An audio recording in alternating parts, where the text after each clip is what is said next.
Role అవుతుంది. దాని గురించి ఏంటి సార్? అల్లు అర్జున్ మొన్న మేమిద్దరం కూర్చున్నప్పుడు తను అన్నాడు, అంకుల్ మీరు మీరు ఆ మాట అనలేదని నాకు తెలుసు అన్నాడు. పిచ్చోడా నేనే అన్నారా బాబు అన్న. అయినా మీరు అన్నదే ఆ ఉద్దేశం. నేనన్న ఉద్దేశం అది కాదు, కానీ అది ఎవడికో పాపం ఇప్పుడు ఎట్ట తయారైందంటే, sorry to social media brothers, మీరేమనుకోవద్దు, ప్రధాన్ని వేరే నెగిటివ్ యాంగిల్లోనే చూసామంటే ఒకళ్ళని గట్టిగా పట్టుకుని అడిగాను నేను, బాగా చనువున్నా, ఇది మా సురేష్ లాగే చనువున్నా అని గట్టిగా పట్టుకుని, ఏంట్రా చెప్పింది ఏంటి, ఏం రాసావు అని అంటే, అన్నయ్య టైటిల్ అట్టా పెట్టకపోతే ఎవడో చూడలేదు అన్నయ్య అన్నాడు. Thank you very much. నువ్వు చూడటం కోసం నువ్వు టైటిల్ని ఇప్పుడు ఏముండదు దాంట్లో నెగిటివ్ అంటే, పర్టికులర్గా మన కేసు సంగతి, మిగతా వాటి గురించి నాకు తెలియదు, నేను పెద్దగా ఫాలో అయ్యేవాడిని కూడా కాదు. అలాగా నేను ఎప్పుడు కూడా ఎవరి గురించి కూడా నెగిటివ్గా మాట్లాడాలని అనుకునే మనిషిని కాదు. ఆ రోజున కూడా మనం మాట్లాడింది మీకు బాగా గుర్తుండి ఉంటుంది. ఇప్పుడు హీరోయిజం అని అంటే కనుక లేడీస్ టైలర్ హీరోనా ఎదవా అన్నాను నన్ను నేనే.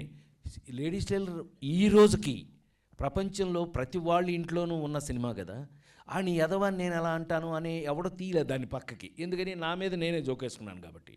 అప్పులప్పారావు ఉన్నాడు, వాడు హీరోనా, ఏమండి 10 మందిని కొట్టి వీడు పెద్ద హీరో కాదండి. నేను చేసిన క్యారెక్టర్స్ అన్నీ కూడా, ఒక లేడీస్ టైలర్ కానీ, అప్పులప్పారావు కానీ, పేకాట పాపారావు కానీ, ఇంకోటి కానీ సమాజంలో, మన చుట్టూ ఉన్న సమాజంలో మన పక్కనే ఉన్న క్యారెక్టర్స్. ఇవాళ షష్ఠపూర్తి ఏంటండి, మన ఇళ్లలో జరిగే 60వ సంవత్సరం పెళ్ళి షష్ఠపూర్తి అంటే అంతే కదా. ఇది కామన్ మ్యాన్ నుంచి తీసుకున్న హీరోల్ని నేను ఎక్కువగా హీరోగా యాక్ట్ చేయడానికి కుదిరింది. అలా కుదరటం వల్ల నేను అందరి మధ్యలోనూ, ప్రతి ఇంట్లోనూ, ప్రతి ఫ్యామిలీలోనూ ఒక మనిషిని అయిపోయాను అని చెప్పడం జరిగింది.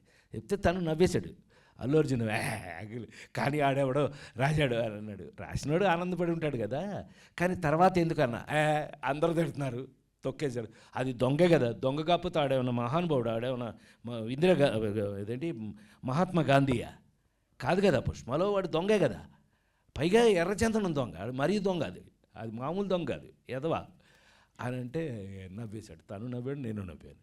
చెప్తున్నా ఎవరో ఇప్పుడు మీరు ఇందాక మనం అనుకున్నట్టే సోషల్ మీడియాలో అసలేం దొరకట్లేదు అని అంటే ఈ మాత్రం దొరికితే ఊరుకుంటారేంటి సార్?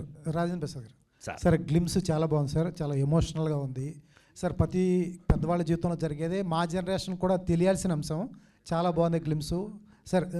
షష్ఠపూర్తి ఇది చాలాసార్లు చాలా సినిమాల్లో వస్తున్న కాన్సెప్టే. రీసెంట్గా శతమానం భవతిలో కూడా షష్ఠపూర్తి గురించే సినిమా మొత్తం ఉంటుంది.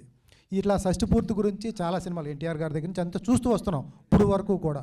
మళ్ళీ కొత్తగా ఏం ఎమోషన్ చూపిస్తారంటే, షష్ఠపూర్తి అంటే 60 ఏళ్ళు దాటిన వారికి పెళ్లి చేయటం అనేది మాకు తెలిసింది. ఏముంటుంది కొత్తగా, అన్నీ తెలుసు కదా మాకు, ఏ ఎమోషన్ చూపిస్తారు? మీకు ఎప్పుడు నేను చెప్పేది ఒకటే, సింపుల్గా ఒక క్వశ్చన్ అడుగుతాం మిమ్మల్ని. ప్రేమ ఒక అబ్బాయి గోల, ఒక అబ్బాయి ఒక అమ్మాయి ప్రేమించుకోవటం కదా ప్రేమ అంటే. మరి ఇన్ని వేల సినిమాలు ఎందుకు వచ్చినాయి?